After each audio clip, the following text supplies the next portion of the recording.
पैसे कशासाठी आहेत? सुखाच्या अनुभवासाठी आहेत ना. आणि सुख कशामध्ये येतं? गाडीने नाही येत सुख. त्या गाडीमध्ये कोण बसलंय आणि त्यांच्या बरोबर जो आपण प्रवास करतो त्या प्रवासामध्ये सुख आहे. पण गाडीच्या मागे लागता लागता आपण तो प्रवास विसरतो. फोनमध्ये नाहीये ते सुख. त्या फोनामध्ये नाहीये ते सुख.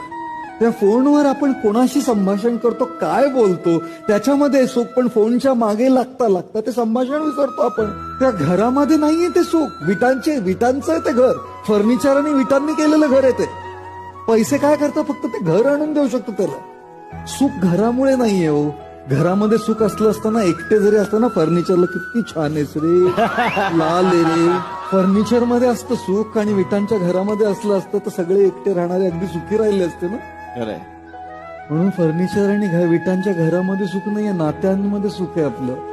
घड्याळामध्ये सुख नाही.